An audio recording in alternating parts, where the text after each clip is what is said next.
Bonjour à toutes et à tous. Très heureux de vous accueillir pour cette session qui, grosso modo, va être consacrée à l'entrepreneuriat et au territoire. Avec une question un peu spécifique cette année, parce que finalement, on est fondé à parler chaque année d'entreprise et de territoire et de la capacité à entreprendre dans les régions. Il se trouve qu'on sort quand même d'une période assez étrange, si tant est qu'on en soit totalement sorti, et qui fait que cette question se pose un peu différemment. La manière dont on a été conduit à occuper l'espace pendant 18 mois, presque 2 ans maintenant, est très différente de ce qu'elle devait être. Et finalement, c'est autour de ce constat d'étonnement qu'on va s'efforcer pendant 1 heure. Et naturellement, je me retourne vers les membres de l'assistance qui sont tout autour. Là, c'est un peu troublant avec tous ces canapés. Et donc, on invitera à prendre la parole. Donc, on va essayer d'éviter des torticolis. Donc, pour échanger quelques idées autour de ce constat d'étonnement. Alors, j'ai essayé de le creuser un peu. Moi, je ne suis pas très Geoffron, membre du Cercle des économistes et professeur d'économie à Dauphine. Et n'étant pas géographe, mais ayant beaucoup de respect pour les géographes, je suis allé regarder un petit peu ce que disent les géographes de ces questions. Je suis notamment tombé sur un travail tout récent qui essaie de nous expliquer ce que serait la France aujourd'hui si nous occupions le territoire comme à la fin du 19e siècle. Et on est fondé à s'interroger de cette manière parce que finalement, on a été amené à se déplacer, à travailler dans des endroits qui n'étaient pas ceux de nos lieux de travail habituels. On a été conduit à interagir très différemment et donc comme si on avait été un peu en apesanteur par rapport à la manière dont notre ancrage territorial pèse habituellement. Et ce que nous disent ces géographes, c'est que si nous devions aujourd'hui finalement continuer en apesanteur et occuper le territoire comme en 1875 précisément, eh bien, dans les zones de montagne, il y aurait 3 fois plus d'habitants. Naturellement, dans les campagnes, il y en aurait plus. Paradoxalement, il y en aurait également plus à Paris et à Bordeaux, parce que la proportion de notre population qui vit à Paris aujourd'hui est moins importante que ça n'était le cas à la fin du 19e siècle. Donc, premier constat d'étonnement et autour de ce que pourrait créer cette apesanteur. Deuxièmement, il me semble qu'en France, on est conduit à s'interroger tout particulièrement autour de ces questions pour une série de raisons qui sont liées à nos infrastructures. On a un peu plus de trains à grande vitesse qu'ailleurs. Et nos trains à grande vitesse roulent généralement dès lors qu'ils roulent un peu plus vite qu'ailleurs. Et puis, on a un plan de développement de la fibre qui est à peu près plus ambitieux que dans beaucoup d'endroits en Europe. Et donc, ça peut créer potentiellement plus de mobilité, des organisations nouvelles, un peu plus, encore une fois, que dans des territoires qui, de ce point de vue, sont plus contraints. Donc les questions qui vont nous occuper, il me semble, il n'est pas totalement idiot, si c'est idiot, on doit s'arrêter tout de suite. Et il me semble qu'il n'est pas totalement idiot de se les poser spécifiquement et en ce moment et spécifiquement pour la France. Si ce n'est que, bien sûr, dès lors qu'on parle infrastructure, on n'est pas totalement naïf et on sait bien, on connaît tous ces cartes, vous savez, ces cartes de France qui montrent la déformation de la France en fonction du TGV. Lorsqu'on lit ce type de travaux, on s'aperçoit qu'évidemment, on en parlait tout à l'heure avec Olivier, on va plus rapidement de Paris à Aix et retour que ça n'était le cas il y a quelques années. En revanche, ce que nous disent ces mêmes travaux, c'est qu'on va moins rapidement de Bordeaux à Lyon qu'il y a une trentaine d'années. Donc la manière dont on occupe ce territoire, ne serait-ce que pour ces raisons, n'est pas totalement fluide. Et puis, pour avoir un peu expérimenté, je me retourne dans la salle et on a tous fait cette expérience d'avoir à télétravailler ou à visioconférencer à tel ou tel bout de la France, eh bien, il y a quand même beaucoup d'hétérogénéité. Donc ce beau plan en fibre, il n'est pas granulaire au point de relier chaque endroit de la France. Donc c'est la question. Alors finalement, moins des zones blanches que ça n'était le cas évidemment il y a 20 ou 30 ans. Mais en tout cas, voilà, dès lors qu'on fait de la visio, on sait bien ce qui marche vraiment bien et ce qui marche beaucoup moins bien et évidemment il y a une sorte de préjudice et d'aisance à se délocaliser. Et puis troisième ou quatrième, je vous avoue que je ne sais plus bien, observation et en guise de conclusion et d'ouverture de la discussion, évidemment nous serions totalement naïfs et c'est pas ce qu'on cherche à faire en cette fin de matinée si on considérait que la fibre, le TGV détermine tout et donc l'entrepreneuriat, et on le sait depuis des décennies, et la décennie qui s'ouvre, ça n'a pas forcément bouleversé. C'est une affaire de cluster, c'est une affaire de proximité, c'est une affaire de proximité avec des financements, de proximité avec la recherche et Et donc, ça ne répond pas, évidemment, totalement à la question qu'on va se poser, parce que finalement, j'ai bien conscience de soulever beaucoup plus de questions que je n'apporte de réponses, mais comme je ne suis surtout pas là pour apporter des réponses, c'est parfait.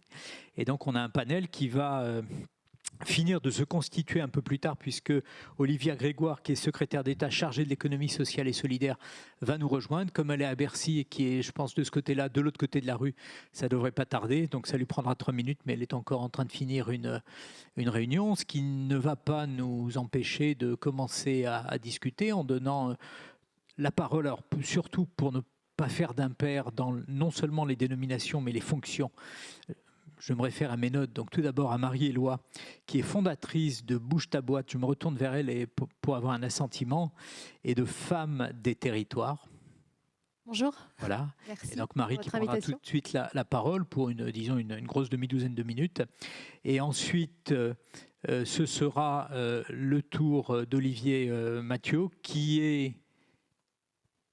Je suis nouvellement directeur général d'un fonds d'investissement 2050, très ambitieux, qui nous projette sur les 30 prochaines années. Et j'ai également un ancrage territorial, puisque je suis président de The Camp, qui est un campus d'innovation positive sur le territoire de la métropole Aix-Marseille. Et j'en suis également vice-président de la French Tech, donc j'apporte un regard peut-être aussi sur l'attractivité des territoires, sur les startups, par exemple dans la région sud, avec aussi une casquette plus centralisée de conseil d'administration de France Digital. Voilà. Alors j'ai surtout pas présenté Olivier parce qu'il se trouve qu'on a pris un café ensemble juste avant et j'ai compris que la petite ligne que j'avais était très en deçà de l'ensemble de ces... voilà. Donc il reste 2 minutes pour mon introduction, donc c'est bon, c'est terminé. Je vous passe la parole, Marie, puis Olivier. Et la ministre nous rejoindra et elle clora le premier tour de table et ensuite on se répartira la parole et vous serez invités à poser des questions. Je vous en prie. Merci beaucoup, je suis très heureuse d'être là et de participer à cette table ronde. Moi, ce qui m'anime, c'est la place des femmes et l'impact des femmes dans l'économie, et particulièrement tout ce qui est économie dans les territoires. Pour ça, j'ai créé plusieurs structures, vous l'avez rappelé. Femmes de Bretagne, d'abord, un réseau d'entraide pour créer son entreprise. C'était en 2014. Il fait aujourd'hui 500 événements par an en Bretagne. Ça rayonne dans 70 villes autour de l'entrepreneuriat. Et une étude d'impact d'Utopie, qui remonte à quelques années aujourd'hui, a expliqué que les entreprises du réseau soutenaient un emploi sur 500 en Bretagne. Puis ce réseau a été dupliqué avec la Fondation Entreprendre au niveau national, Femmes des territoires, pour aider les femmes à créer leur entreprise avec une ambition qui est gigantesque. On veut aider 75 000 femmes à créer leur entreprise d'ici 2030. Ambition forte, mais il faut montrer l'exemple. La déléguée générale Céline André est juste là. On est là dans les grandes villes et dans les villages également. Par exemple, on a des coordinations dans des villages de 1500 habitants où là, on trouve des femmes qui ont envie d'entreprendre par dizaines. Donc, il y a une force vive dans les territoires qui est très puissante. Et puis, j'ai créé aussi une autre structure indépendante qui s'appelle Bouge ta boîte. Et là, c'est un réseau business pour les dirigeantes d'entreprises déjà installées pour faire du business avec du sens et du leadership. Et là, on est dans 120 villes en France, on fait 400 réunions de travail par mois et on a un réseau social très actif avec 30 000 échanges chaque mois. Donc voilà, pour la vision des territoires, je suis quasiment, pas tous les jours, mais presque dans les trains. Donc ce que j'ai pu remarquer, en tout cas depuis la crise, c'est que la crise a accéléré plusieurs tendances qui étaient déjà existantes dans les territoires, mais qu'elle les a renforcées, qu'elle les a accélérées, qu'elle les a même parfois sublimées avec cet exode urbain dont vous avez parlé, qui est peut-être plus un rééquilibrage des territoires, voire parfois une revanche des territoires quand on voit la publicité de l'Ariège qui a... Je ne sais pas si vous avez vu leur site internet vousvenezquand.com pour attirer le plus de télétravailleurs possible. C'était brillant de leur part en tout cas. Ce qu'on constate comme tendance qui s'est vraiment renforcée dans les territoires, puisque c'est le thème du jour, c'est d'abord les entrepreneurs qui sont acteurs et actrices de leur territoire. Ça, c'est depuis toujours. C'est dans l'ADN, par exemple, des entreprises de l'ESS, dans la plupart des startups aussi. Mais finalement, on se rend compte que les TPE font de l'ancrage local et de l'action dans les territoires sans le savoir.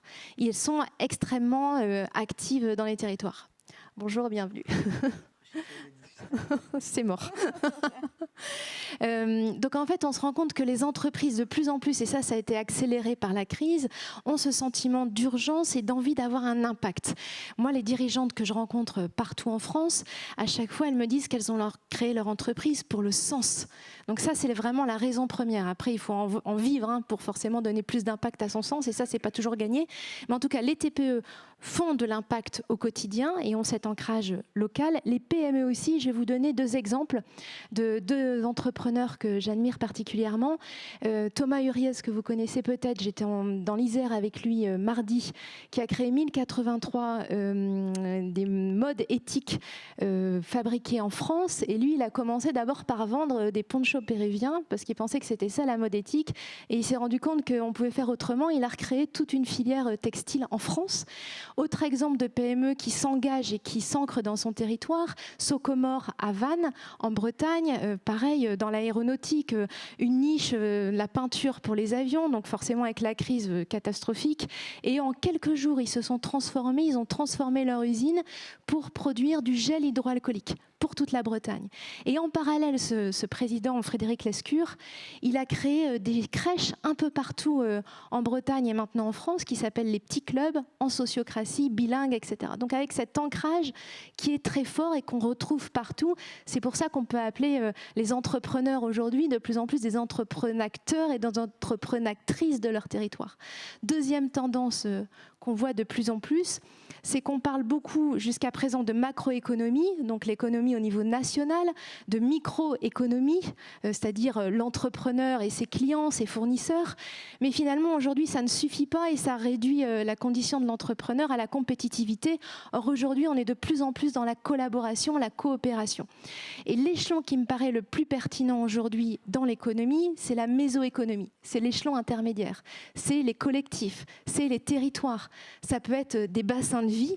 Ça peut être, par exemple, pour la coordination de femmes des territoires. Pour nous, un territoire, c'est 30 km. Parce qu'on sait qu'au-delà, les femmes n'iront pas.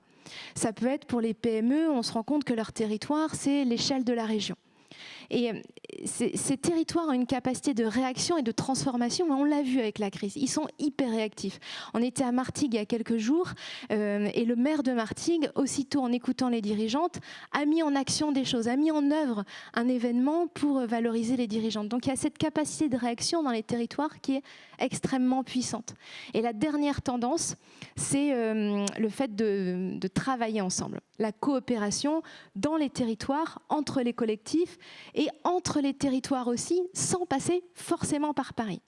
Et ça s'est renforcé avec la crise parce qu'on a de plus en plus travaillé en digital, avec des dynamiseurs locaux qui sont les réseaux.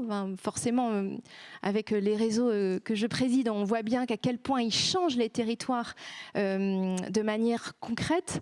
Et puis, le meilleur exemple pour moi, c'est la vallée de la Drôme, la BioVallée, que vous connaissez certainement, où ils se sont réunis à 95 communes. Et on en discutait avec la dirigeante de l'Amazona, qui est installée là-bas, qui a déménagé de Paris avec toute son équipe dans la vallée de la Drôme. Et ces 95 communes, ces 56 000 habitants, ils sont là pour être précurseurs d'un nouveau monde. Ils ont 40% des terres en bio. Ils font des ateliers avec tous les acteurs locaux pour vraiment transformer concrètement l'économie locale. Bon, après, on peut faire des choses plus simples, notamment pour les entrepreneurs, comme dans les Pays de la Loire, où ils ont fait des guichets uniques pour tous les entrepreneurs, pour les accueillir, ce qui n'est pas le cas dans tous les territoires. Parfois, on doit courir d'un endroit de la ville à l'autre pour avoir toutes les infos quand on est entrepreneur. Donc cette coopération, ce fait d'être acteur de son territoire et cet échelon de territoire, c'est vraiment les tendances les plus importantes que j'ai pu remarquer. Merci beaucoup. Merci également à Olivia Grégoire qui nous a rejoints en traversant la rue. Non, mais écoutez, on vous donnera la parole et ce qui vous permettra d'avoir l'exposition des motifs et des prises de parole des membres du panel. Je vais donner la parole à Olivier directement. On va enchaîner et puis... Je pensais qu'on allait donner d'abord la parole au gouvernement, mais... non, on a négocié en coulisses. D'accord. Si c'est l'objet d'une négociation, tout va bien. Bon, merci beaucoup de nous recevoir. Donc moi j'ai essayé en préparant cette intervention et cette table ronde, j'essayais de repenser avec mes différentes casquettes à la fois ancrées sur le territoire sud, ex-Marseille, et avec la casquette France Digital et maintenant le fonds d'investissement 2050, comment est-ce qu'on analyse en fait les tendances de ce marché. Et on s'en reparlait un petit peu tout à l'heure également en préparant la réunion. Je pense important de rappeler qu'il y a quelques caractéristiques du territoire français, quand on le regarde sous le prisme vraiment de l'innovation, de la question de l'innovation, et pas seulement l'innovation technologique, mais en partie l'innovation technologique et celle des startups, qui est le monde dont je viens. Il y a 3 caractéristiques qu'il ne faut pas oublier. La première chose, c'est, vous l'avez dit un peu par la géographie, c'est que le pays est très centralisé. Alors même si peut-être il l'est moins qu'au XVIIIe siècle, en réalité, d'un point de vue économique, je pense qu'il est quand même très fortement et davantage. Et on peut regarder la démographie, ce qui est un des points. On a 15-16% de la population dans l'Île-de-France, mais on a beaucoup plus de moyens encore en termes de concentration qui sont universitaires et qui sont financiers de l'argent public et de l'argent privé, dont la source et le robinet est quand même très autour de Paris, disons. Donc cette question de la centralisation, on n'est pas le seul pays à être centralisé. L'Angleterre également est très centralisée, mais il y a plein d'autres exemples, de par leurs histoires, les Landes en Allemagne ou les provinces également en Italie ou en Espagne. D'ailleurs, il y a plus de décentralisation dans des pays de taille à peu près équivalente. Donc c'est possible. Pour autant, on n'a pas encore complètement réussi à le faire, mais il y a des chemins qui existent. Et dans le secteur de la French Tech, on a notamment les métropoles French Tech, qui sont un des exemples qui permet de créer un maillage territorial plus fort localement. En tous les cas, ça c'est une première caractéristique qu'il faut penser. Et la réalité avec France Digital, c'est qu'on va à la rencontre des startups dans toutes les régions en France, mais on doit organiser réellement un train où on fait venir les fonds de capital risque, les VC, on les emmène, on doit organiser l'événement, et ça ne se fait pas complètement naturellement, donc il faut un peu forcer le trait d'une certaine manière. Ensuite, il faut pas oublier aussi qu'on est un pays qui a le syndrome d'être un pays moyen. Il faut assumer le fait qu'on est un pays moyen. Moi j'adore la France, c'est pas une critique, mais il y a des pays qui sont beaucoup plus grands et des pays qui sont beaucoup plus petits. Les pays qui sont beaucoup plus petits ont une capacité de projection internationale dans le domaine de l'innovation qui les rend fortement attractifs parce qu'ils n'ont pas ce syndrome-là. À partir du moment où leur marché domestique est plus petit, ils se projettent beaucoup plus vite à l'international en termes de start-up, d'innovation. C'est le cas d'Israël qu'on cite très souvent, qui a une très forte concentration de talents, de capacité à innover. Il y a plein d'autres explications géostratégiques qui expliquent cet ADN israélien, mais on le voit aussi en Scandinavie, on le voit aussi en Corée. Donc les plus petits pays, en termes de territoire, se projettent rapidement à l'international. Les plus grands pays, au contraire, eux, se développent très fortement sur le plan domestique. Et donc on le voit avec la Chine, on le voit avec les États-Unis. Et c'est donc une caractéristique spécifique de la France qu'il faut assumer. Mais il faut aussi le prendre en compte dans notre façon de réfléchir, dans les politiques publiques, mais également dans l'état d'esprit, on dirait en américain, le mindset des entrepreneurs. Comment on peut se projeter plus rapidement à l'international. Et puis par ailleurs, on est à l'intérieur de ce qu'on appelait tout à l'heure la tour de Babel européenne. Donc on est sur un territoire de la France, des régions à l'intérieur de la France, à l'intérieur de l'Europe, qui n'est pas encore un terrain complètement plat. Très souvent, quand on compare l'expansion d'une start-up aux États-Unis, avec France Digital, on a l'habitude de dire c'est un 100 mètres plat, donc c'est une course rapide, alors que quand on veut se déployer en Europe, on parle de 110 mètres haies. C'est plus compliqué. Ou alors un 1500 mètres haies, enfin bref, on peut prendre des épreuves un peu plus complexes. Pourquoi ? Parce qu'il y a des fiscalités différentes, des lois, un cadre du droit du travail, des charges sociales différentes, etc. Alors il y a eu beaucoup de... C'est pas seulement un langage différent, on a aussi une monnaie unique, mais ça suffit pas. Vraisemblablement, c'est quand même très compliqué et très cher, dans certains cas, d'ouvrir plusieurs pays à la fois pour devenir réellement entrepreneur. Donc du coup, je pense que l'ancrage territorial, c'est une des réponses, pas la seule, parce qu'on est dans un raisonnement systémique. Il faut se demander comment on se déploie mieux et plus vite dans les régions, tout en pensant aussi l'international et tout en pensant également l'Europe. Donc moi je pense qu'il y a trois critères importants à prendre en compte pour développer des hubs attractifs dans des régions en dehors de l'Île-de-France. Le premier, c'est qu'il faut de l'argent. Je prends en fait tout simplement moi la réflexion et la comparaison avec la Silicon Valley, dont je ne pense pas que ce soit le modèle parfait et idéal, mais c'est juste intéressant en termes de rétroviseur de regarder qu'est-ce qui a fait le succès de la Silicon Valley, qui est issu vraiment du mythe de Hewlett-Packard, donc juste à la fin de la Seconde Guerre mondiale, donc ça a pris du temps, ça date de 1945, l'espèce de mythe fondateur de deux entrepreneurs qui commencent dans un garage, qui trouvent de l'argent, qui ont une innovation technologique, technologiques et qui après deviennent des champions internationaux. Et ça s'est succédé dans la Silicon Valley de 1945, ensuite dans les années 70 sur les semi-conducteurs, dans les années 80 avec les Apple, les Microsoft, tout ce qui est software et OS, et puis ensuite dans les années 90 avec les premiers grands portails Internet de type Amazon, Yahoo, eBay, etc. Puis dans les années 2000 avec les réseaux sociaux. Et aussi aujourd'hui, on sait que toutes ces boîtes-là, à partir des années 80-90, sont devenues les plus grosses capitalisations boursières mondiales. Donc c'est intéressant de se dire, voilà, on a réussi. Et ce n'était pas à New York ou ce n'était pas à Washington, c'était dans une autre région. Donc ça rejoint bien notre sujet territorial de l'attractivité d'une région en particulier, en l'occurrence la Californie. Donc il faut d'une part avoir dans cette région-là, en tout cas dans la Silicon Valley, c'est ce qu'il y a, c'est des talents et des universités. Donc il faut travailler sur l'attractivité du point de vue des talents, c'est-à-dire des people, comme on dit dans le monde des startups.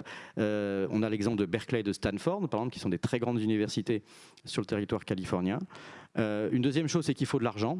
Deuxième point du triptyque, il faut de l'argent. Dans la Silicon Valley, la concentration des fonds de capital risque est considérable. Il y a, sur une ou deux rues, on retrouve tous les bureaux des plus grands fonds de capital risque du monde. Donc il y a une concentration et donc un effet de réseau très très fort. Pour un entrepreneur porteur d'un dossier, il a beaucoup plus facilement accès à ces robinets de financement. Et puis enfin, il faut une culture entrepreneuriale. Donc il y a une logique, il faut des entrepreneurs, il faut une culture entrepreneuriale. Pour ça, il faut du temps. Je le disais que la Silicon Valley, ça date pas d'il y a 10 ans, ça date vraiment de plus de 70 ans. Il faut une culture entrepreneuriale parce qu'il y a un temps également pour que les entrepreneurs aient du succès et puis ensuite puissent réinvestir, puis deviennent des rôle modèles comme on l'a un petit peu dans le domaine du sport. Quand on a quelqu'un qui gagne Roland-Garros en France ou qui gagne une médaille olympique en judo, eh ben, il crée des vocations. Et ce rôle modèle, il est inspirant. Et ensuite, les jeunes s'inscrivent dans la fédération de sport. Pour s'inscrire dans la grande fédération des entrepreneurs, il faut avoir également des modèles inspirants et que ces modèles inspirants soient positifs et qui donnent lieu à des vocations. Et cette culture entrepreneuriale, elle implique aussi pour les territoires de s'inviter également à une projection internationale. C'est-à-dire qu'il faut se dire que si on doit faire de l'entrepreneuriat et de l'innovation dans une région, ce n'est pas forcément uniquement pour son microcosme local, c'est également parce qu'on a le même niveau d'ambition à Aix-Marseille. Là, je vois des amis, je me permets de vous citer Coragna, qui fait aussi du gel hydroalcoolique solidaire d'ailleurs, mais qui est une entreprise de parfumerie, qui est sur le territoire de Marseille et qui se projette à l'international. Et je crois que tu dis que tu prenais la parole sur le développement aux États-Unis cet après-midi à Big également. Bon, voilà, on peut à partir des territoires penser le monde, chacun dans sa spécificité. Et le dernier point sur lequel je voulais revenir, c'est qu'effectivement le télétravail et la crise nous a amené aujourd'hui à se reposer la question de est-ce qu'on doit vivre au même endroit qu'on travaille, est-ce qu'on peut travailler en réseau, est-ce qu'on a besoin d'avoir un bureau à Paris forcément. Et en fait toutes ces questions-là, elles existaient avant la crise. On s'est tous dit avec le numérique, on pourra maintenant, comme c'était le cas de la Silicon Valley, prendre un ingénieur, un commercial, avoir une très bonne idée et créer au cœur de la Creuse, de la Lozère, son entreprise. Mais ça ne s'est pas réellement fait pour l'instant, parce que justement, il faut, alors il y a eu quelques bons exemples, mais c'est encore assez léger quand on regarde les proportions de financement, les dossiers sont encore trop parisiens selon moi. Et ça doit être une mission qu'on se fixe dans la collaboration privée-publique, d'aller effectivement favoriser ce type d'entrepreneuriat. Et je vois aussi qu'il y a un mouvement aujourd'hui, on voit qu'il était difficile de recruter en province ou en région les talents. Aujourd'hui, c'est beaucoup plus simple grâce au télétravail, parce que le style de vie nous invite à pouvoir avoir par exemple des développeurs informatiques qui vivent à Aix-en-Provence et qui sont contents de venir s'installer en Bretagne, à Bordeaux, etc. Mais il faut aussi se méfier parfois du télétravail, parce que ça peut être aussi l'occasion pour les Google, les Facebook, etc. de nous piquer des talents, parce qu'ils peuvent très bien leur dire de la Silicon Valley, on va recruter des super ingénieurs français et on va leur dire restez vivre à Aix, à Marseille, à Bordeaux, à Lille, là où vous êtes, et vous pouvez travailler pour nous à distance. Donc il faut qu'on travaille aussi cette attractivité du territoire et des territoires, parce qu'il y a aussi des compétitions qui s'organisent maintenant en sens inverse entre Paris et la province. C'est-à-dire qu'on voit des startups qui aujourd'hui se font voler leurs talents parce que les entreprises parisiennes leur disent mais non, vous pouvez rester, vous êtes très bien avec votre famille dans votre région. En revanche, vous pouvez travailler pour nous. Et donc ça peut créer des inflations en termes de salaire et des mouvements. C'est en fin de compte une forme de mobilité non géographique qui est uniquement due au télétravail. Et ce point, c'est important. Et après, moi, ma conclusion, c'est de dire que c'est aussi important pour les territoires de travailler leur réputation et leur positionnement. Et j'en finirai là-dessus. On dit souvent en entrepreneuriat et en américain, on va dire to be known for something. Il faut être connu pour quelque chose. Un territoire territoire, chacun des territoires peut être connu pour quelque chose, et dans ce cas-là, par exemple, se distinguer du prisme chinois ou du prisme de la Silicon Valley. C'est un peu l'enjeu qu'on a, et je pense que Olivier Grégoire pourra en parler, c'est qu'on a aussi une voix française à faire entendre, une voix différente et alternative en termes de positionnement et d'attractivité à celle du schéma américain ou du schéma chinois. C'est ce qu'on fait avec 2050, c'est de se dire comment est-ce qu'on met la technologie au service d'un certain nombre de valeurs qui vont au-delà et qui se projettent, des dimensions d'inclusion sociale, des dimensions environnementales, et d'adresser par l'innovation ces nouveaux chantiers qui sont en fait des chantiers d'attractivité également pour les talents du monde entier. Donc ils pourraient vouloir avoir envie de venir sur nos territoires et en France parce qu'ils savent qu'aujourd'hui on traite ces grandes questions. Merci beaucoup Olivier. Olivier Grégoire, Olivier a fait la transition qui conduit à vous donner la parole. Donc vous êtes en charge au sein du gouvernement de l'économie sociale et solidaire et responsable. Et le point de départ de ce panel était de faire le constat d'une entrée dans une décennie un peu différemment de ce qu'on avait envisagé, d'une relation à l'espace qui vient d'être résumée par Marie et par Olivier, qui est assez différente de ce qu'on pouvait envisager, compte tenu encore une fois de l'expérience collective qu'on a fait de la distanciation, de l'occupation, des confinements et de ce que ça nous a conduit en termes d'organisation socio-économique qui n'était pas exactement dans les plans. Et donc, quel regard portez-vous sur ces questions ? Déjà, je m'excuse platement pour mon retard, parce que je déteste ça. Je détestais ça avant, et je déteste ça aujourd'hui. Et je n'ai pas de secret, puisque j'ai l'honneur de servir le gouvernement. Vous dire que je n'étais ni à la piscine, ni en train de faire du shopping, aussi responsable soit-il, mais j'étais sur un sujet passionnant qui porte le doux nom de TNFD, et qui concerne la coalition mondiale que le président de la République essaye d'impulser en matière de biodiversité. Et j'avais donc une quinzaine de personnes des États-Unis, d'Angleterre, à Bercy, et c'était assez délicat de bouger plus vite, donc je vous dis pourquoi, et je m'excuse tout aussi platement. Arriver au milieu d'une table ronde, c'est toujours assez délicat parce que je suis quelqu'un qui respecte les interlocuteurs, et pour autant, en quelques minutes, Marie, si je puis me permettre de vous appeler par votre prénom, et Olivier ont dressé, je crois, incontestablement les fondamentaux. Donc je vais me permettre peut-être de réagir déjà à ce que vous avez dit. Déjà, je suis très contente parce que j'ai appris un nouveau mot, je vous en remercie, la mésoéconomie, je ne connaissais pas. Eh bien, je le copywriterai et je vous le citerai, mais je ne connaissais pas cette expression. Donc j'aurai une réaction qui peut paraître un peu brouillonne, mais soyez assurés qu'elle ne l'est pas et qu'elle repart de ce que vous avez dit tous les deux et de ce que j'ai eu le plaisir d'entendre. J'ai deux casquettes. Je suis en charge de l'économie sociale et solidaire, et c'est un honneur, je vais y revenir. Mais avec l'accord du président de la République, on y a adjoint le terme responsable. Et ça n'est pas anodin, c'est que j'ai aussi en charge, et vous l'avez cité, les enjeux d'impact qui sont aujourd'hui en train de traverser l'ensemble du secteur économique, mais aussi social, solidaire. Et si tant est que nous parvenions ensemble, mais avec des acteurs comme vous, je ne suis pas inquiète, mais nous devons être vigilants, au même titre qu'il y a eu du greenwashing, du social washing. Il y aura, je n'en doute pas, de l'impact washing, et donc je pense qu'il faut être très sérieux et précis dans l'appréhension de ce qu'est l'impact, et par construction de ce que n'est pas l'impact. J'y reviendrai sur impact et territoire. Vous avez dit, Marie, vous avez cité ce mot coopération.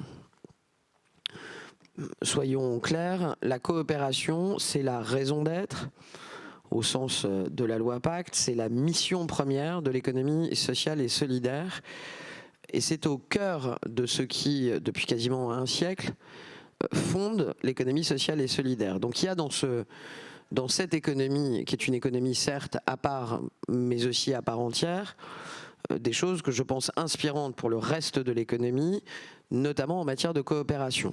Pour ceux que ça intéresse, je recommande de lire Claude Alfandéry, un grand monsieur qui va bientôt fêter ses 99 ans et qui, indépendamment d'avoir été résistant dans le maquis de la Drôme, ce qui force quand même l'admiration, a bâti les principes dans les années 60-70 de l'économie sociale et solidaire en France.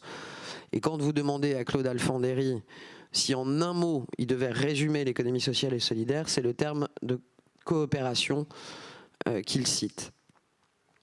Pour autant, cette coopération, on ne va pas se mentir, même si elle est dans l'ADN de l'économie sociale et solidaire, elle a parfois du mal à vivre. Et une des choses qui fait mal à la coopération dans les territoires, et donc dans la création, j'y reviendrai, de filières, to be known for something, comme l'a dit Olivier Mathiot, ce qui fait mal à la coopération, c'est souvent l'instabilité législative ou politique.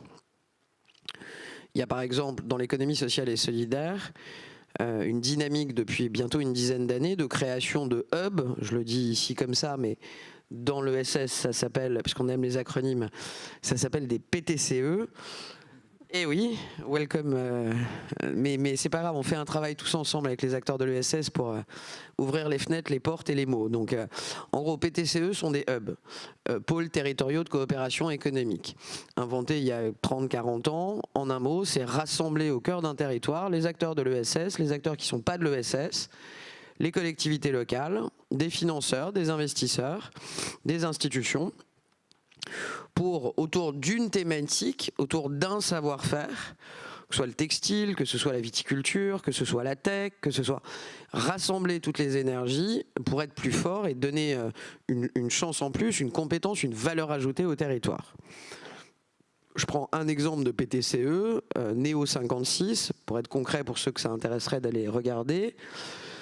Néo 56, en Bretagne, fait à la fois acheter un champ pour faire du maraîchage, 7 hectares de maraîchage bio local, vend ses formidables produits, bien sûr sur les marchés bretons autour de Vannes, mais aussi dans un restaurant d'insertion, où ils embauchent des jeunes gens à qui ils apprennent un métier, au même titre qu'ils embauchent des jeunes gens dans leur chantier de maraîchage. Et ce restaurant d'insertion fait des profits. On a le droit de faire des profits dans l'économie sociale et solidaire.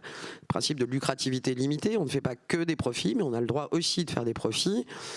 Et parce que c'est très inspirant pour moi ce modèle. Néo 56, par exemple, c'est avec beaucoup de bon sens qui devrait inspirer plus les politiques, et en tout cas qui est ma boussole, a décidé que c'était, enfin, a remarqué que c'était compliqué souvent pour les jeunes apprentis du chantier d'insertion, restauration ou maraîchage de se déplacer parce qu'ils habitaient parfois à 30 ou 40 bornes de Sarzeau, c'est la presqu'île où est précisément le chantier de maraîchage. On a une entrepreneur de Sarzeau là. Ah, bonjour la Bretagne, je recommande à tout le monde d'aller voir Sarzeau, c'est fantastique.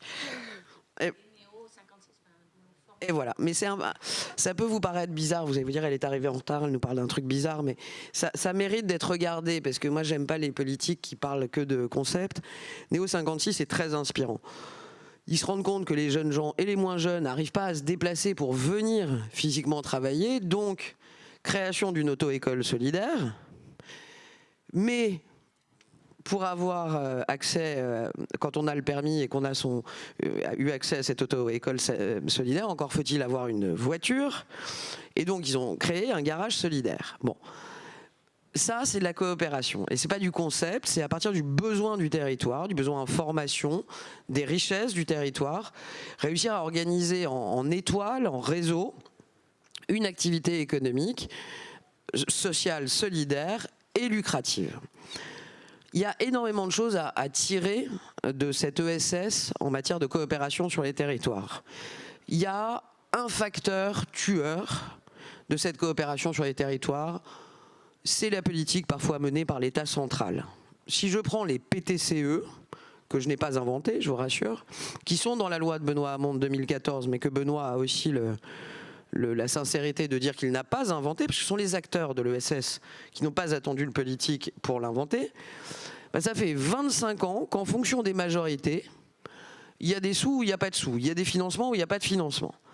Et en fait, je crois qu'il n'y a rien de pire pour les acteurs des territoires, et c'est mon point numéro 1, que d'avoir un État central qui décide, avec une majorité bleue, de mettre des sous sur la création de hubs et une majorité rouge ou verte de retirer les sous, parce que tous les efforts qui ont été entrepris pendant nos 3 ans sont mis à mal. Ah, ça va être dur. J'ai pas le code, donc faites gaffe parce que les stops, je m'arrête pas. Enfin, j'ai le code, mais j'ai pas le permis. Enfin bon, il faut que j'aille chez Néo 56. Donc ça, déjà, faisons gaffe. Et vous voyez, moi, je refinance les PDCE. J'ai rien réinventé. Je remets des sous. Et il faut que l'État, et Olivier Mathiot l'a très bien dit, se mêle aussi de ce qu'il le regarde et en tout cas arrête ces ruptures de charge en matière de financement, de création, de coopération sur les territoires. Je vais très très vite sur 2-3 autres points.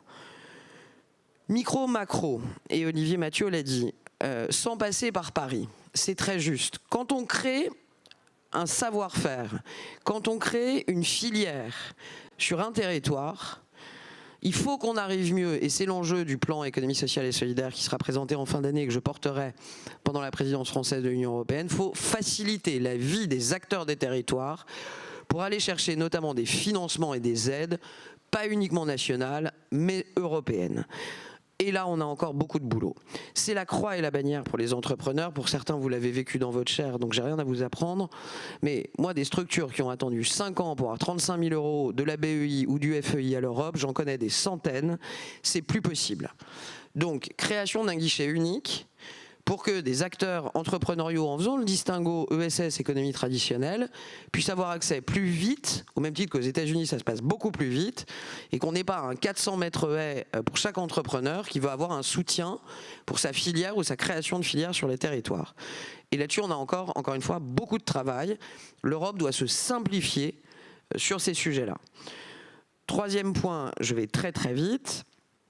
Bassin innovation recherche, Olivier a raison. On a des modèles qui sont en train de se construire, Saclay en fait partie, mais il faut dupliquer. Jean-Michel Blanquer aujourd'hui s'exprimait sur le nécessaire rapprochement entre l'école et l'entreprise. Je vous la fais très court, c'est une de mes obsessions. On a tout à faire là-dessus. Et il faut qu'on casse un peu les démagogies, les partis pris, les grandes théories philosophiques. Il est indispensable, par exemple, que sur des enseignements professionnels, on ait des hubs, on ait de l'embauche, on ait de l'emploi à la sortie de l'IUT, à la sortie de ces universités, et non pas extrêmement éloignées. Et je veux dire, il y a encore beaucoup de morale dans ces sujets-là, et je pense que ça nous fait perdre énormément de temps, et qu'il faudrait aller beaucoup plus vite. Dans la loi Pacte, j'ai essayé par exemple de faire un truc simple, j'ai essayé de transformer le stage de 3e d'une semaine dont on sait tous comment ça se passe, qui est d'ailleurs pas un stage d'égalité des chances entre nous, parce que soit tes parents ont un job, connaissent du monde, soit tes parents n'ont pas de job et connaissent personne. C'est pas ce que j'appelle l'égalité des chances.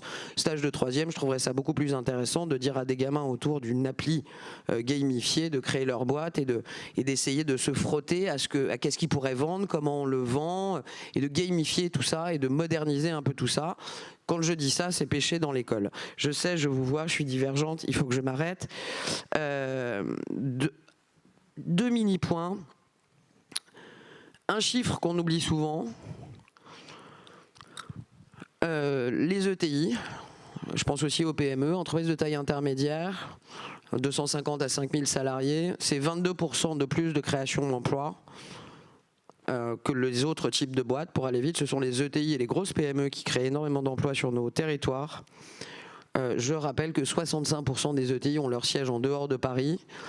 Et je rappelle la faiblesse chronique qu'a la France à accompagner, à encourager le développement de ces entreprises de taille intermédiaire qui sont pour certaines des fleurons industriels sur nos territoires. Là aussi, il faut que l'État, et c'est ce qu'on essaye depuis 4 ans et demi de faire, avec l'aide notamment de la BPI, de consolider ces ETI, notamment au plan fiscal et notamment au plan de l'accompagnement économique. On a encore un gros enjeu, c'est le fameux Mittelstand allemand.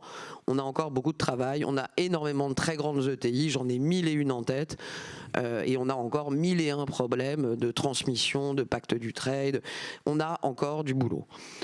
Pour terminer, parce que j'ai vu le stop et je l'ai dépassé, je vais me faire arrêter par la patrouille.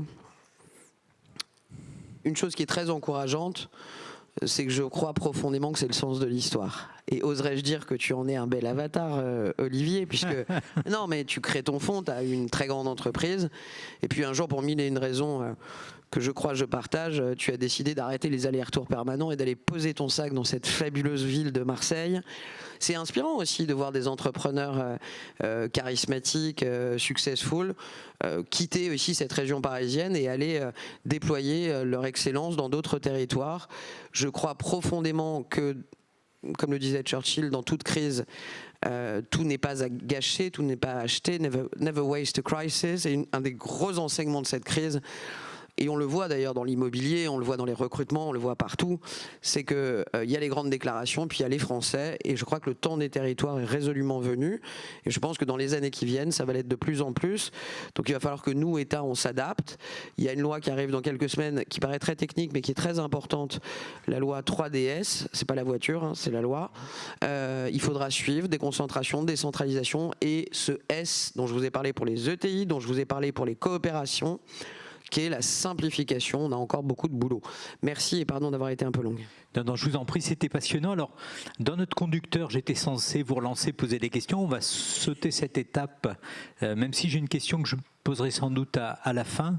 Je voyais notamment des yeux se lever lorsque vous parliez plusieurs fois de simplification, de raccourcissement des délais. Donc peut-être que ça peut susciter des questions. On peut demander également à nos amis du Pays d'Aix ou de Bretagne de témoigner. Olivier, tu avais donné la parole à l'un de tes amis, on peut, voilà, et puis des micros circulent, donc j'attends que des mains se lèvent. Sinon, je viens à mes questions, mais qui peut nous amener jusqu'à 13h. Donc je vous mets le marché en main. Alors, Marie veut réagir. Non, pas du tout. Je disais qu'il ne restait plus beaucoup de temps pour les questions, donc il faut y aller maintenant. Alors, il faut y aller. Alors, donc, en tout cas, moi j'ai une question qui est la suivante. Non seulement ce début de décennie ne correspond pas exactement à ce qu'on envisageait, mais cette sortie de crise, enfin, si tant est qu'on en soit sorti, ne correspond pas exactement à ce qu'on envisageait. Et là, on se dirige vers des taux de chômage, enfin, croisons les doigts, qui pourraient nous ramener aux années 80. Et là, c'est quand même toute une série de trucs. On va essayer d'aller assez rapidement, qui sont totalement inattendus. Et donc à partir de là, il y a deux hypothèses. Il y a une première hypothèse qui est de dire, bon évidemment on a mis 500 milliards, donc ça aide à ce que ça rebondisse fort. Je ne sais pas, et comme on est en terra incognita, de fait, c'est difficile d'avoir des comparaisons. Il y a une deuxième hypothèse, c'est ce que notre résilience doit à notre entrepreneuriat et finalement à toute une série de choses qu'on a bâties à bas bruit ou à plus grand bruit et qui, en dépit des agacements de monsieur au fond, là je voyais lever les yeux lorsque on parlait de raccourcissement, etc., et de délai de Bruxelles, et monsieur semblait nous dire qu'en fait c'est pas un 400 mètres haies, c'est un 3000 mètres steeple, ce qui est encore plus terrible. En dépit de tout ça, finalement, on rebondit haut et fort et on va se retrouver face à une pénurie de main-d'œuvre et j'aimerais vous entendre réagir à tout ça.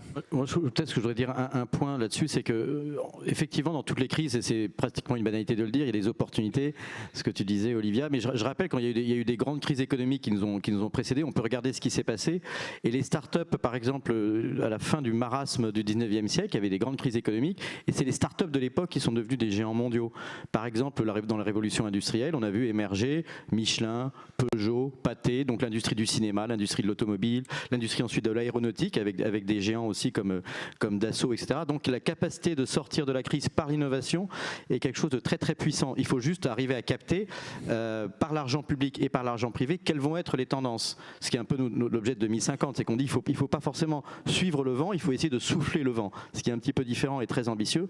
Souffler le vent parce qu'en fait, parce que j'aime bien, puisqu'on a cité Churchill, je le citerai aussi, qui disait que les seuls qui sont en fait qui suivent le vent ou qui sont portés par le vent, ce sont les feuilles mortes qu'on retrouve dans un coin de la cour. Donc ça, c'est dommage. Et donc ce qu'il faut essayer de faire, c'est effectivement que ce soit au niveau gouvernemental, au niveau des fonds d'investissement comme on le fait, c'est essayer d'anticiper et de définir le monde dont on a envie pour plus tard. Donc un monde plus social, plus inclusif, etc.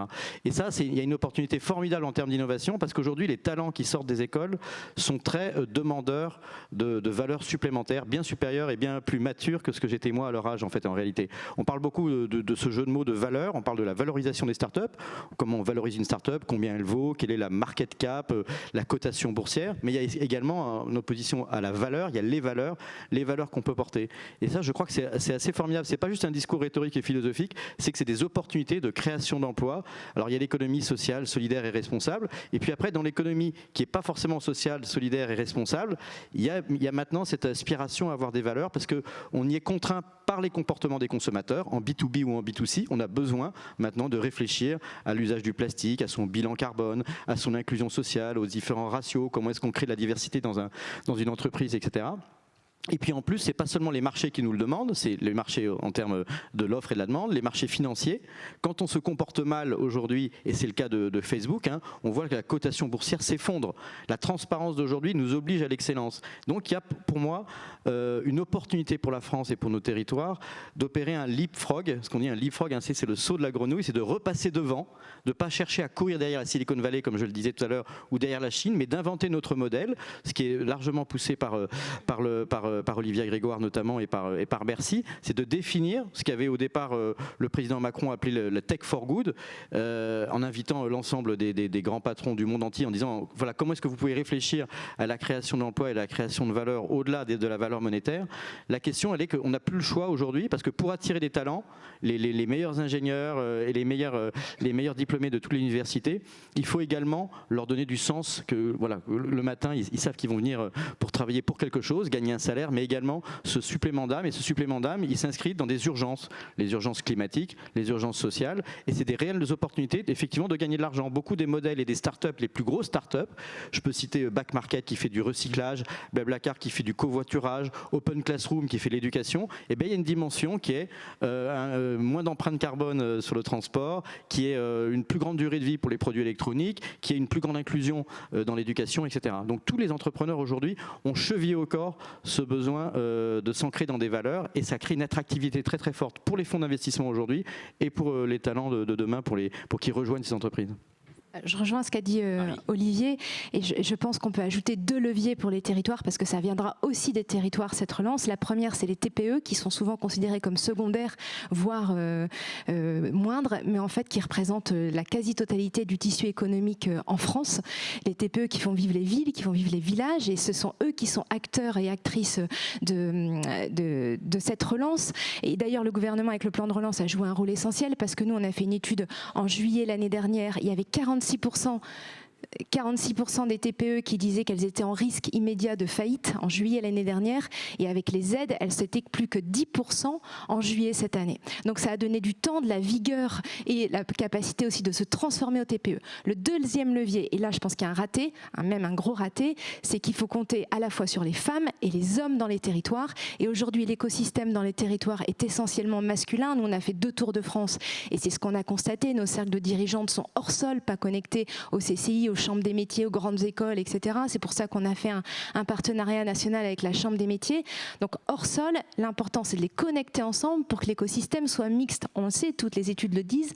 Plus il y a de mixité, plus il y a de performance, d'innovation, de mieux vivre ensemble. Je ne comprends pas pourquoi on se prive de ça. Et dans le plan relance que j'ai lu en entier, 291 pages, il y a une seule fois le mot femme, c'est dans l'introduction d'Emmanuel Macron pour dire que les hommes et les femmes doivent être mieux formés.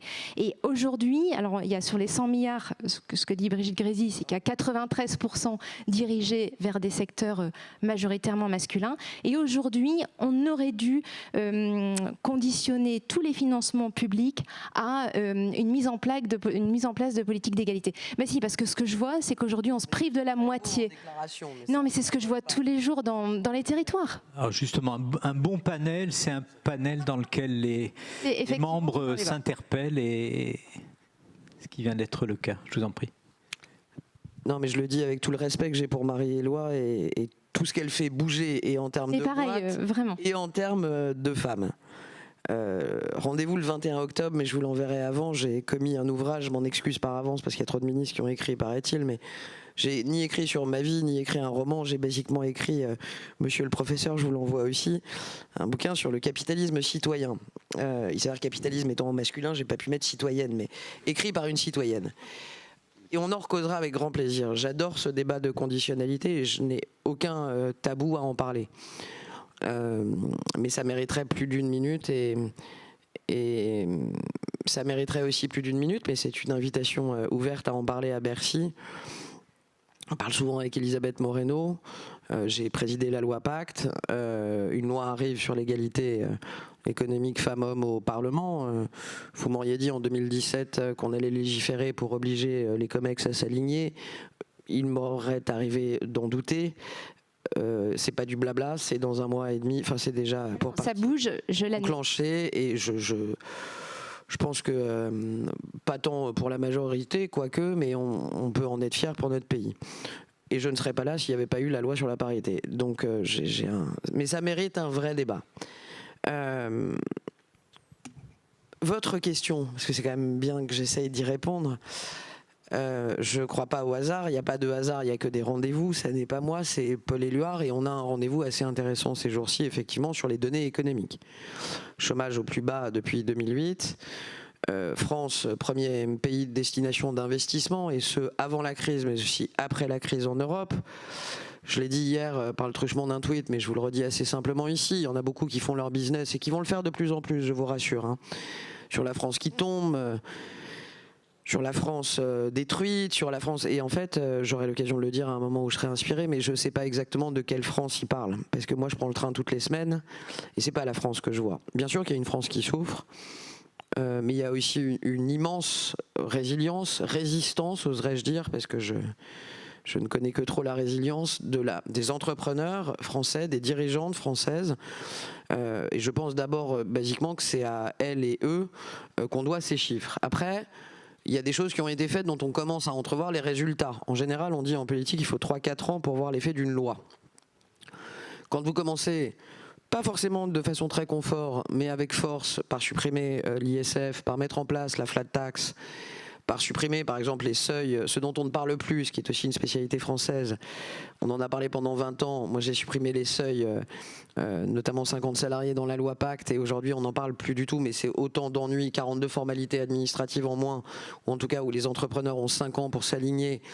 Tout ça a été fait 2017-2018, et je pense modestement que ça commence à porter ses fruits en matière économique. Ça n'est pas un hasard si aujourd'hui nous sommes le pays d'Europe où il y a à la fois le plus d'investissement en matière d'attractivité, mais aussi de perspectives de croissance réjouissantes. Et nous sommes d'ailleurs assez neutres, puisque je tiens à vous préciser que nous nous alignons sur un taux aux alentours de 6%, et que c'est en deçà de ce que l'ensemble des organismes économiques prévoient pour la France. Donc on n'est pas sur la frange haute. Sur l'emploi, c'est pareil. Quand vous faites depuis 3-4 ans, comme on le fait avec Elisabeth Borne, une politique extrêmement ciblée à l'endroit des jeunes, de l'apprentissage, que vous mettez 10 milliards d'euros sur un jeune, une solution, je suis convaincu qu'il y a un effet, notamment sur le chômage de nos plus jeunes, même si là encore, il reste beaucoup à faire. Donc on y est, je pense, pour quelque chose. Point 2, attention, parce que c'était extrêmement frais, et vous le savez mieux que moi en tant que professeur d'économie, ce sont des chiffres qu'on doit consolider sur l'année, qui doivent l'être l'année prochaine, et donc il faut être extrêmement vigilant sur un retour de flamme ou des effets qui pourraient être très conjoncturels. Donc je prends ça avec beaucoup de pincettes, mais à la question que vous avez posée très précisément, est-ce qu'on doit à nos entrepreneurs cette résilience ? La réponse, elle est 100 fois oui. Le gouvernement a aidé, bien sûr on y a mis, à commencer par 100 milliards sur le plan de relance, 30 milliards dans quelques jours au-delà de la relance pour l'investissement. Est-ce que l'État crée les conditions? Est-ce que l'État a essayé de maintenir la voilure pendant ces 18 mois de crise? Oui. Est-ce que nous avons été trop généreux, comme je l'entends maintenant, des mêmes qui me disaient il y a 1 an et demi que nous n'étions pas assez? Ça donne du charme aux propos. Ouais, mais ça, venez faire de la politique avec moi et vous verrez, c'est tous les jours et ça fait partie des choses qui vous rendent dingue. Je ne crois pas qu'on ait été très généreux, on a été très pragmatique. En 2008, on a vu une chose, c'est le temps que coûte le rebond. Cet argent et cette compétitivité qu'on a perdue en sortie de crise en 2008, le temps de relancer. L'atonie, elle coûte extrêmement cher. Donc je crois profondément, et Bruno Le Maire l'a fait je crois aussi dans ce sens avec le président de la République, que si nous avons maintenu, à la fois par le truchement du chômage partiel, mais aussi par le fonds de solidarité, mais aussi avec les PGE, l'économie à flot, ça n'est pas pour de basses raisons à l'arrivée de futures échéances, c'est uniquement parce que le temps qu'il aurait fallu pour redresser cette économie aurait été mortifère pour l'économie française. Le président de la République était à Bercy, ça n'a échappé à personne les années précédant son accession à l'Élysée. Il a cette conscience-là. Et donc ça explique aussi le fait qu'on n'ait pas cette rupture de charge aujourd'hui, même s'il faut rester extrêmement vigilant. Pour rester quand même en conclusion sur ancrage territorial pour les entrepreneurs, et Olivier Mathieu l'a dit, et c'est le sens de responsable dans mon périmètre, je pense vraiment que le territoire est le meilleur échelon, non pas pour causer, mais pour démontrer l'impact. Et vous l'avez dit tous les deux, on en entend beaucoup parler de l'impact, c'est très bien, moi j'adore la mode, je m'en méfie aussi. Quand j'entends certains ou certaines qui viennent me voir dans mon bureau en me disant j'ai un super événement impact, je voudrais que vous parrainiez, on va proposer à plein de boutiques de téléphonie de dire à leurs clients de ramener leur téléphone dans les boutiques de téléphonie. Pardon, mais ça s'appelle de l'économie circulaire. C'est pas de l'impact. Je veux pas faire ma bégueule, mais l'impact c'est quelque chose de sérieux. L'impact, ça va porter le doux nom de performance extra-financière ou non-financial en anglais.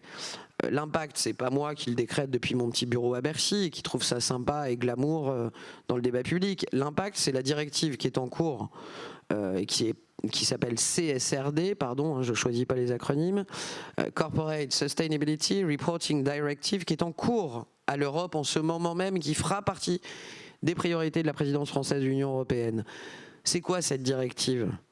Vous avez tous des boîtes, vous avez tous des bilans financiers à émettre, qui sont audités, validés, soit par votre expert comptable, soit par votre CAC, et qui ensuite peuvent être accessibles. Et qui est soit un outil, soit un poids quand il s'agit d'aller chercher des investisseurs, de nouveaux actionnaires, etc. Eh bien, vous prenez ce bilan financier, vous dupliquez sur un bilan extra-financier. Ça va être la même histoire, autour d'indicateurs, autour d'une comptabilité dite extra-financière qui est en train d'être bâtie à l'Europe. Et l'Europe est le bon échelon, et je me battrai, et celles et ceux qui m'expliquent que j'ai tort, ne perdons, ça sert à rien d'être en Europe si on fait notre petite législation dans notre petit coin et si ensuite on va essayer de la dupliquer auprès des 26 voisins européens. Ça marche pas comme ça. Il faut qu'on crante directement au plan européen sur ces enjeux d'impact et d'extra-financier. Mais ça veut dire qu'au même titre que votre résultat, vos bénéfices, votre performance économique, votre performance environnementale, sociale et de gouvernance va être noté, fera l'objet d'un bilan, va être audité et va être bientôt notifié par des agences de notation dites extra-financières. Je ne vous fais pas l'Odyssée de l'espace 2072. La division extra-financière de Standard & Poor's, l'agence de notation, elle est déjà basée à Paris. Je ne vous parle pas d'un truc qui pourrait peut-être arriver au conditionnel. C'est en train de se faire, c'est en train de s'écrire. Ça veut dire qu'à compter de 2024, on va passer de 10 000 à plus de 50 000 entreprises européennes qui vont devoir, de façon obligatoire, donner à voir ce qu'elles font en matière environnementale, sociale et de gouvernance. Ce bilan extra-financier sera aussi important que le bilan financier. Pourquoi ? Parce qu'en mars 2021, je vous l'accorde, on avait d'autres chats à fouetter, mais il s'avère que le règlement européen, qui est copain de CSRD et qui s'appelle SFDR, ce règlement européen, il faudrait faire une directive pour interdire les acronymes en fait. SFDR oblige aujourd'hui les investisseurs, qui vont l'être de plus en plus, à démontrer la performance extra-financière des actifs qu'ils ont sous gestion. C'est-à-dire que les investisseurs n'auront plus intérêt à aller mettre des billes dans des boîtes qui ont une mauvaise performance extra-financière. À l'inverse, ils iront plutôt vers des entreprises qui ont démontré leur impact environnemental, social et de gouvernance. Ça, c'est pas... ce serait bien d'eux. Ça, c'est en train d'être fait. Le territoire est le meilleur échelon pour démontrer l'impact environnemental, social et de gouvernance. C'est un enjeu, Olivier Mathieu l'a dit, d'attractivité. Et vous l'avez dit, Marie, aussi, sur le volet TPE-PME, il y a une bataille des talents. Si les TPE-PME ne sont pas de façon volontaire embarquées dans cette dynamique, elles ne seront plus attractives parce qu'elles n'arriveront plus à avoir des talents. C'est un enjeu de compétitivité, en plus de l'enjeu d'attractivité. Et je l'ai déjà dit, et ce n'est pas une punchline, je pense profondément que dans les années qui viennent, et le fonds 2050, je pense qu'on a ça en commun, sans rebondir sur les communs qu'on partage, mais je pense profondément, et c'est en train d'être écrit, c'est le sens de l'histoire, que les entreprises qui s'attachent à renforcer leur durabilité environnementale, mais aussi sociale, point que je partage souvent avec Emmanuel Faber qui s'est exprimé à cet endroit il y a quelques jours, le E, mais aussi le S et le G, sont les conditions sine qua non de la compétitivité de nos entreprises et de leur attractivité dans les années qui viennent. Ça, c'est en train de s'écrire, c'est en train de se faire, et le territoire est une très bonne clé, parce que l'ESG, enfin l'impact, bien sûr, c'est remplir des tableaux Excel, en vrai des tableaux CSV, parce que je me bats pour que ce soit des données brutes en open data, mais c'est surtout mesurer le chemin parcouru par l'entreprise, par la collectivité locale, entre le point 0 et le point 1. C'est une dynamique, l'impact. C'est, comme disait, et ce sera ma dernière phrase, Aristote, et je vous laisserai là-dessus parce qu'elle est assez inspirante, ce qui compte dans le voyage, c'est le voyage. Bien, merci beaucoup. Contrairement à vous, je n'ai pas l'autorité qui me permet de griller le stop qui est agité par Léa en coulisses. En tout cas, un grand merci. J'avais dit en introduction qu'on était à un moment d'histoire un peu singulier. Je pense qu'on en a eu la confirmation. L'homme politique qui a été le plus cité a été Churchill dans nos échanges, donc il faut quand même le souligner. Et j'espère qu'on aura le plaisir de prolonger ces interrogations à Aix début juillet. Et on pourra vérifier à ce moment-là si, en termes de reprise, et notamment sur la part de l'entrepreneuriat dans la reprise, est-ce qu'on est en présence ou non d'un, je ne sais pas comment le qualifier, d'un French paradoxe. Et c'est une question, évidemment, et vous avez eu raison d'appeler à la vigilance sur l'interprétation des chiffres. C'est très tôt, j'espère qu'on y verra plus clair en juillet, donc je vous donne avec plaisir rendez-vous en juillet. En vous remerciant à nouveau, et désolé, on a survendu à la salle un grand débat dans lequel on vous donnerait le micro, mais de fait, je pense qu'on a eu surtout un problème de rareté de micro. En tout cas, merci de votre présence et à bientôt. Merci à vous. Merci.